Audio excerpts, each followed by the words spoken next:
Boa noite, são 18 horas no horário de Brasília. Começa agora para todo o Brasil mais uma edição de Ué da Coisa. E quando tudo parecia confuso. Aliás, nunca as coisas estiveram tão confusas como agora. E o bom deste programa é que a gente desconfunde. Porque, note só, quando você avalia as coisas segundo princípios, você não vê primeiro quem é a pessoa que está enrolada nisso ou naquilo, ou quem é a pessoa beneficiada por isso, por aquilo, para dar uma opinião. Você tem uma opinião de princípio. Se pega A, B ou C, tanto faz. Né? E me parece que esse é o trabalho do jornalismo isento. Como deveria ser e deve ser o trabalho de um juiz isento. Né? De um juiz independente, de um juiz imparcial. Você não olha quem a medida beneficia. Você não olha quem a lei beneficia ou quem... Não. Vai lá o juiz e, de forma imparcial, sem ser parte da questão, toma uma decisão. E o jornalismo, em muitos aspectos, tem esse lado judicioso também. É claro que há divergências. Eu não escondo de ninguém que eu defendo princípios liberais em economia, em organização do Estado, em política. Então é claro que as avaliações que eu faço têm esse viés. E é por isso que eu faço jornalismo opinativo. Mas eu o faço a partir de dados, a partir de informações. E não de fake news. O que não pode é dar uma opinião e ser judicioso sobre uma notícia falsa, porque aí a opinião também é falsa. Ou então, ignorar aquilo que dispõe a lei e opinar, por opinar, como se a lei não existisse. Também vira fake opinion. Né? Por isso, de forma crescente, as pessoas vêm para cá felizmente. Né? E acompanham milhões pelo Dial, mas também pelas redes sociais, sempre Rádio Band News FM, ou então no aplicativo Band Rádios. E se perder? Se perder, você vai lá na minha página na internet, www.reinaldozevedo.com.br, e você acompanha o programa por lá. Boa noite, Érico Oyama. Boa noite. Boa noite, Vólio Bene. Boa noite. Minha coluna na Folha amanhã, eu digo que o tico e o teco de muita gente foram despertados e eles estão batendo cabeça, coitados. Eles não conseguem se entender. Porque as pessoas não estão entendendo nada do que está acontecendo. Né? Então, os bolsominions e os morominions estão doidos para atacar o Dias Toffoli, mas, ao mesmo tempo, atacar o Dias Toffoli significa que eles podem estar defendendo, ainda que não seja isso, mas, enfim, é como se eles estivessem contra o Flávio Bolsonaro. E aí, como é que faz? Como é que faz para se ajoelhar aos pés do bolsonarismo, que é a profissão de muita gente hoje, alguns disfarçados até de jornalistas, e ao mesmo tempo atacar o ministro do Supremo? Porque, afinal de contas, um pedaço do Ministério Público quer que assim seja. Aí vira uma confusão dos diabos. Virou uma confusão dos diabos. E é fácil sair da confusão. É fácil sair dessa confusão, como para mim sempre foi fácil sair de outras confusões, apelando à lei, ao ordenamento legal, fazendo algumas perguntas, fazendo algumas constatações. Né? Antes que eu prossiga, deixa eu falar logo de cara, e ao longo do programa ainda vou lembrar isso de novo. Há coisas que ficam circulando por aí que são de tal sorte absurdas que nem erradas elas são. Né? Porque tem coisa que é errada e tem coisa que nem errada é. É simplesmente absurda. Deixa eu dizer uma coisa. Eu trabalho com esses meninos aqui há 2 anos e pouco. Fora do universo eventual da piada, da graça, nunca ninguém me viu. Aliás, nem aqui, nem amigos meus de anos sabem disso. eu não me interesso pela vida, como eu direi, amorosa de ninguém. Porque a minha eu também não divido com ninguém. É simples assim. Eu acho aborrecido, eu acho chata essa conversa. Pergunta se alguma vez eu tive aqui algum papo de cafajestada. Uma vez nós fomos trabalhar no Rio, ficamos um fim de semana no Rio, eu, Vólio Bene, Maiara, Augusto, não sei o quê. Assim, uma hora tomando uísque, resolvi ter conversas feceninas. Jamais. Na linha cafajestada masculina. Ou então passar uma mulher e apontar assim, dizer...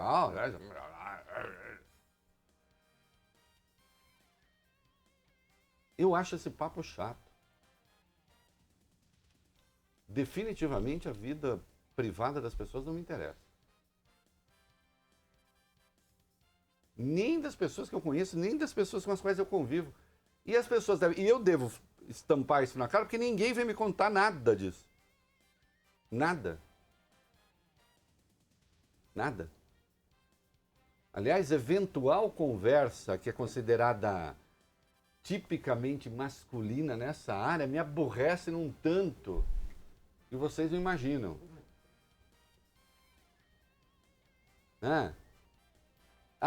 Nesse caso, então, eu prefiro conversa de moça. Vem falar de poesia, vem falar de música, vem falar de literatura, vem falar de outra coisa. Não vem me contar, eu não quero saber. Eu nem quero saber, nem dou curso a esse tipo de conversa. Então, já disse ontem e insisto, ninguém é idiota. Quer inventar coisas para ficar eventualmente posando de vítima, de campanha, de não sei o quê, mas nem isso não vai colar também. Né? O pavão misterioso já foi depenado e não adianta inventar agora outros bichos misteriosos porque é inútil.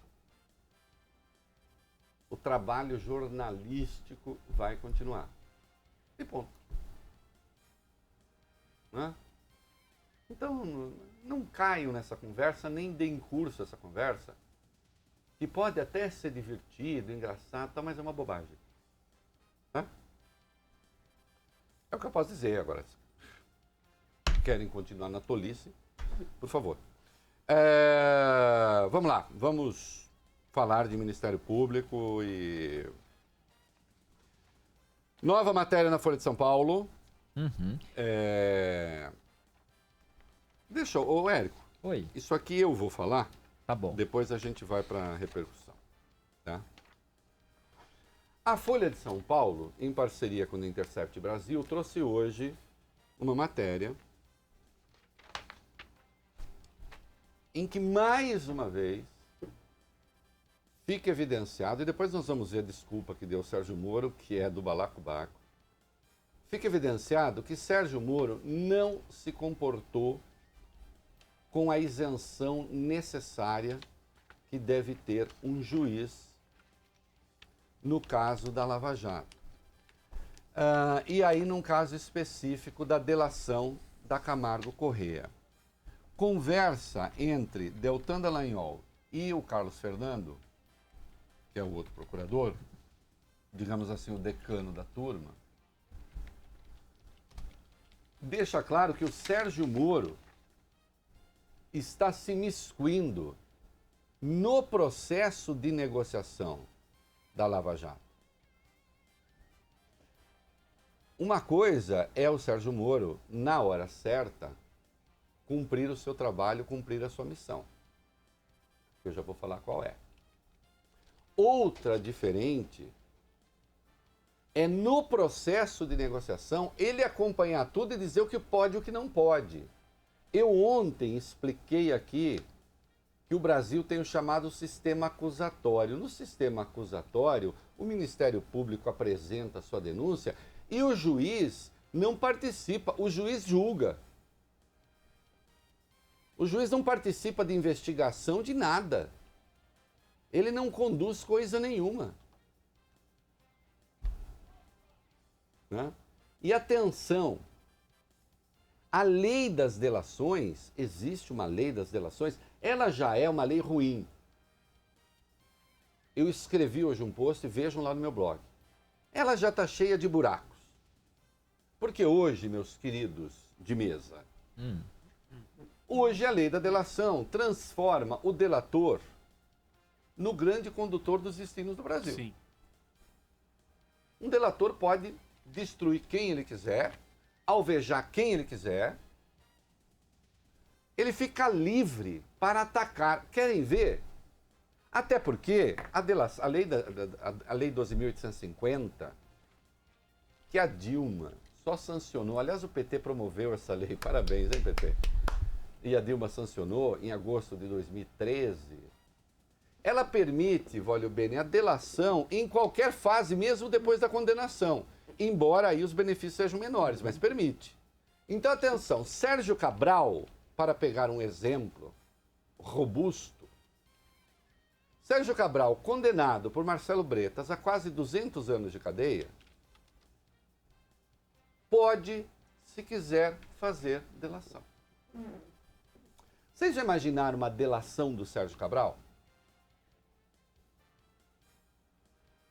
O Sérgio Cabral pode alvejar quem ele quiser. Ele pode, inclusive, limpar toda a área política do Rio de Janeiro, destruir todas as reputações que lhe der na telha. E agora, juiz Marcelo Bretas, não é uma acusação, mas é pegar uma entrevista que Vossa Excelência deu e preparar o terreno para o Marcelo Bretas disputar a eleição. Porque o Marcelo Bretas disse que não descarta essa possibilidade.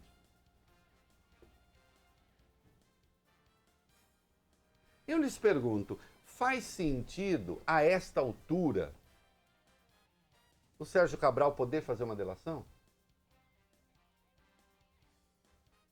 A lei de delação não tinha de ter, já por princípio, uma salvaguarda dizendo, olha aqui, você está sendo investigado, foi denunciado, tal. Está em tempo, quer fazer delação? Quer. Não quer? Acabou. E não se fala mais nisso.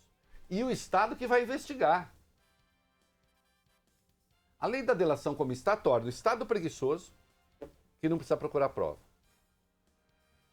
Ah, mas depois aquilo que eles apresentam não tem de ter prova. Bom, aquilo que é apresentado como prova, meus queridos,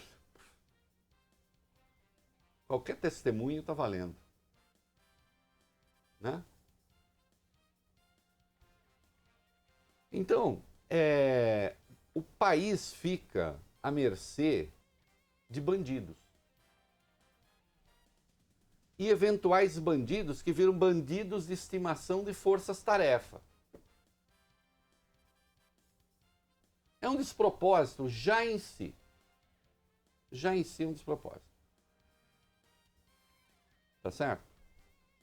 Mas esta lei de delação tem pelo menos a tira a sanidade do processo.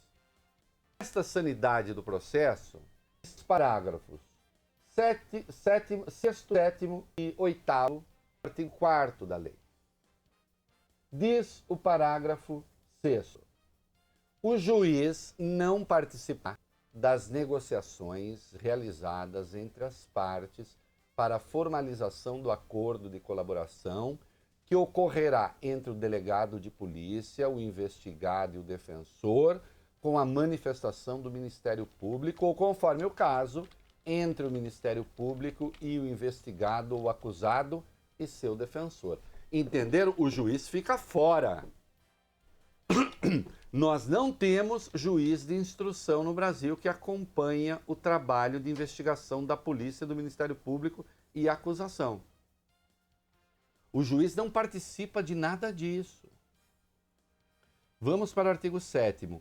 Realizado o acordo na forma do parágrafo... O artigo não, o parágrafo. Realizado o acordo na forma do parágrafo 6º, o respectivo termo, acompanhado da declaradora de cópia da investigação, será remetido ao juiz para homologação, o qual deverá verificar sua regularidade, legalidade e voluntariedade, podendo, para esse fim, sigilosamente ouvir o colaborador na presença de seu defensor. Então, atenção, a lei coloca aqui uma coisa importante. Caso o Ministério Público tenha recorrido de alguma forma, ou a polícia, de pressão ilegal, de chantagem, tenha tido qualquer comportamento fora da lei, o juiz pode ouvir sigilosamente o colaborador, o delator, na presença do seu advogado. E, finalmente, o juiz poderá recusar a homologação a proposta que não atender aos requisitos legais ou adequá-lo ao caso concreto. Atenção! Isto aqui é depois da formalização da delação. Não é enquanto as pessoas estão negociando. Senhor ministro Sérgio Moro, tenha o decoro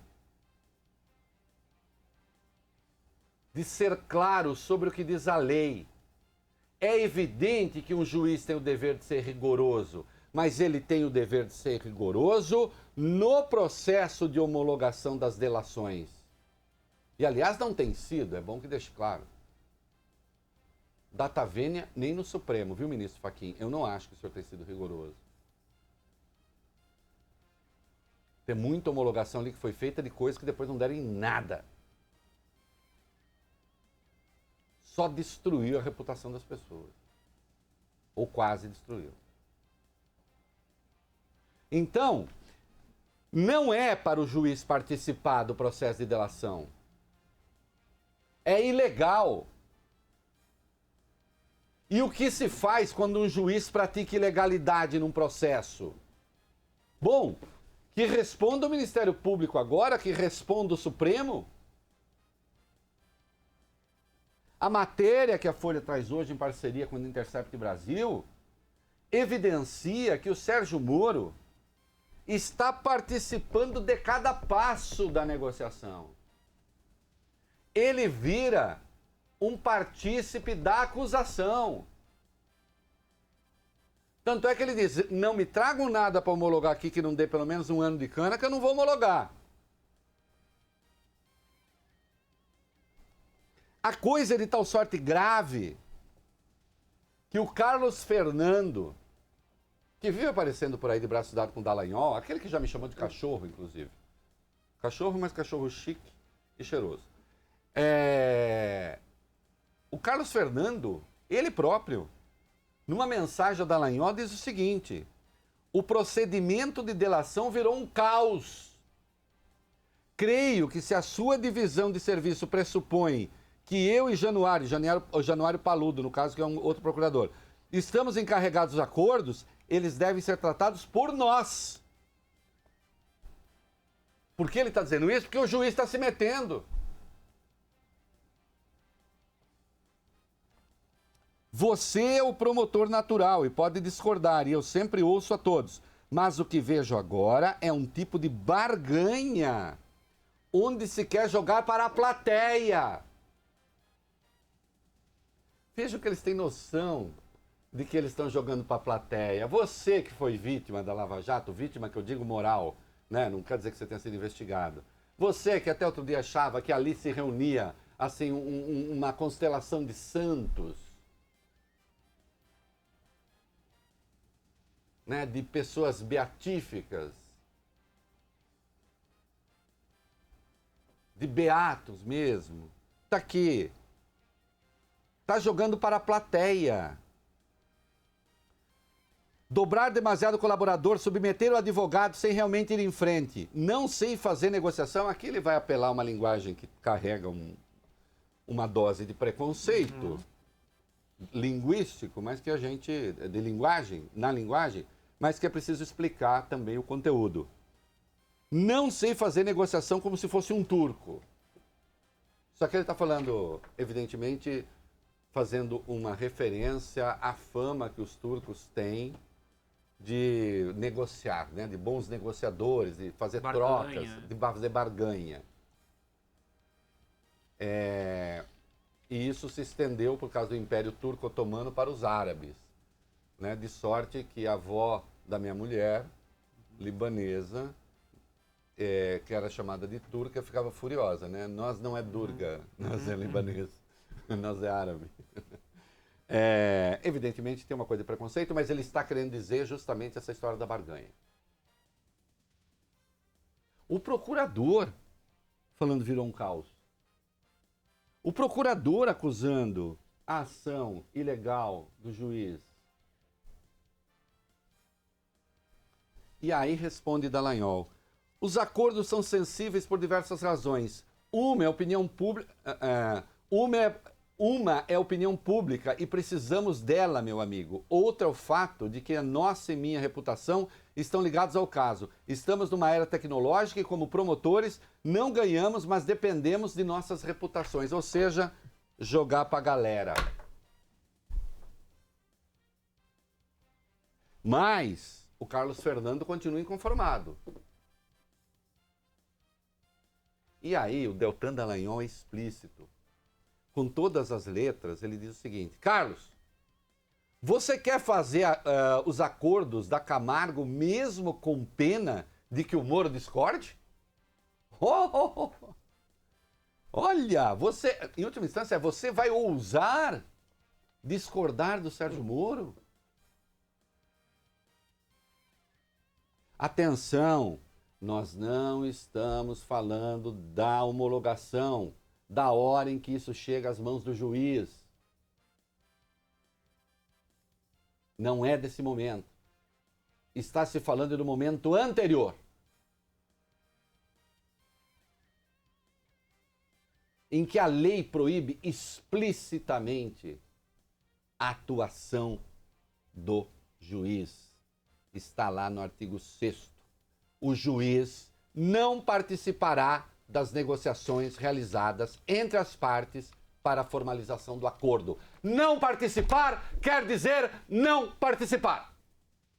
Ou Sérgio Moro tem algum sentido alternativo para não participar.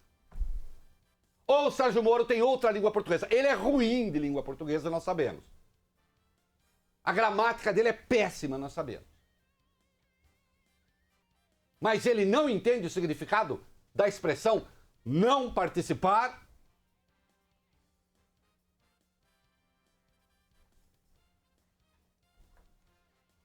E aí o Dallagnol diz. E aí diz, podemos até fazer fora do que ele colocou. Você pode até dizer que houve e considera, mas conveniência é nossa e ele fica à vontade para não homologar, se quiser. Chegar a esse ponto. Dizendo assim, ó, quer comprar briga? Compra. Mas não vale a pena. Porque, afinal de contas, ele é nosso chefe. Não está dito aqui, mas é o contexto.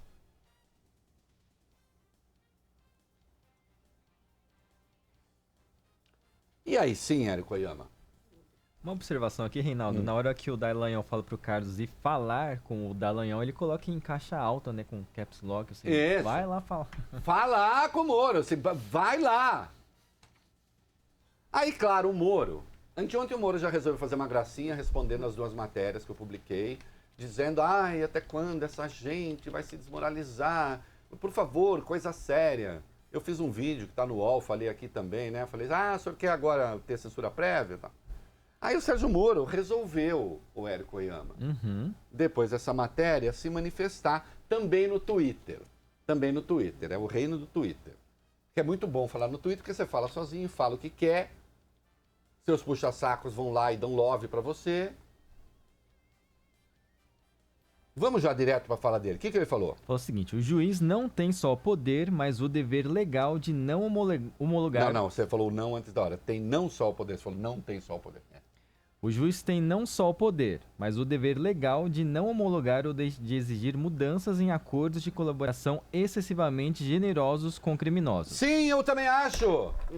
Ele está falando de que momento aí? Da homologação. As conversas que vieram a público tratam da homologação? Não. O ministro Sérgio Moro, vem cá. Aqui, uma coisa aqui, pessoal aqui, tete a tete, olho no olho. Qual é o prazer que há em enganar trouxa? Eu estou falando porque eu não conheço. Eu até faço e tenho opiniões bastante complexas, né?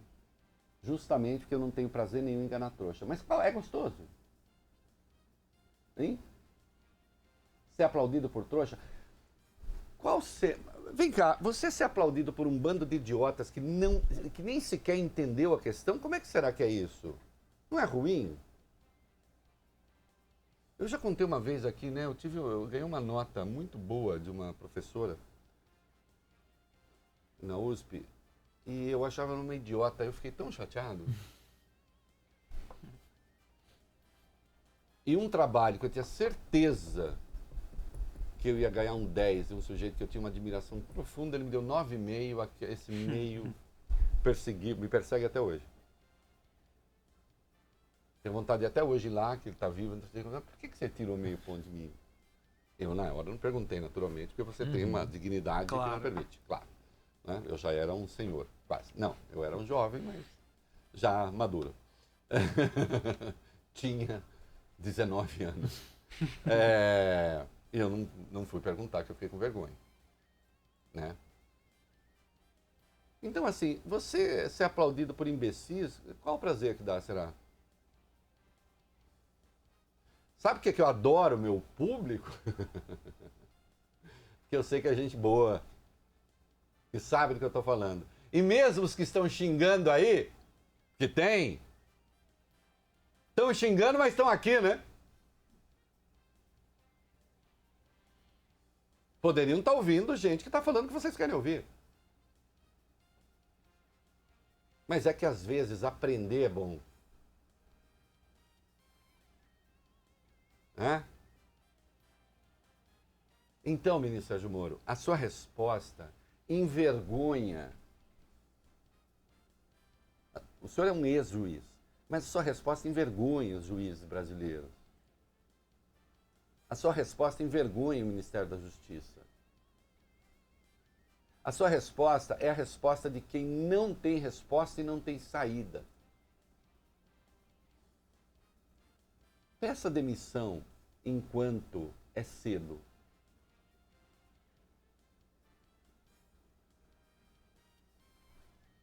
Inicie uma carreira internacional, enfim. Né? Não faltará quem queira o seu auxílio, sei lá, numa repartição qualquer dos Estados Unidos e combate à lavagem de dinheiro. Sempre há uma mesinha em algum lugar que possa abrigá-lo.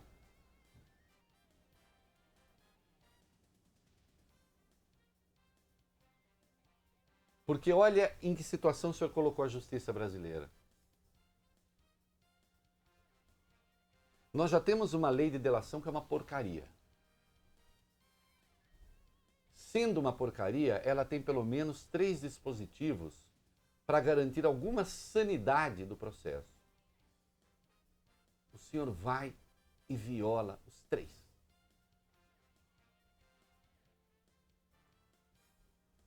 Não fosse a lei imaginada pelos petistas e sancionada pela Dilma, que estava desesperada tentando sair do sufoco dos protestos, e aí passou essa lei deserda, assim como a 12.846, também da leniência, também ruim, também aprovada em agosto de 2013. Toda legislação feita no desespero costuma ser uma porcaria, não é diferente dessa vez.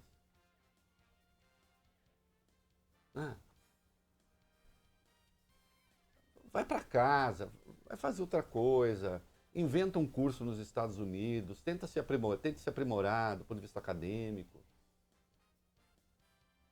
Porque, senhor vê, a resposta de hoje, ela é de uma bizonhice. Eu fico constrangido de comentar. E é impressionante que o senhor não fique constrangido de falar.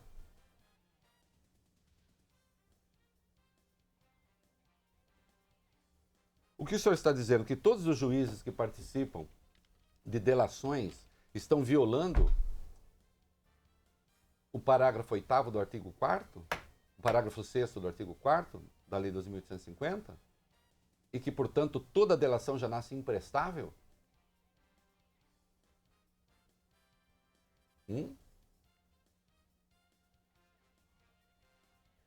E aí eu me lembro da sua mensagem de anteontem, como é que é? Respeito à liberdade de imprensa, mas o quê? Respeito à inteligência de quem o lê, de quem o ouve. Né? E liberdade de imprensa é isso que eu estou fazendo aqui agora. É dizer que houve violação da lei e que o senhor, ao responder, está fazendo de conta que a sua interferência se deu só na hora da homologação. Mas não é verdade. Quando o Carlos Fernando aponta o caos em decorrência, entre outras coisas, da sua interferência. Meus queridos que admiram o programa, está claro, não? Meus queridos que odeiam o programa e o apresentador e o âncora. Está claro, não está claro? Vocês veem, é desses assuntos que eu gosto de falar. Né? E às vezes um pouco de poesia também, mas aí, como diz um livro do Hermann Hesse, só para loucos, só para raros. Vamos conversar.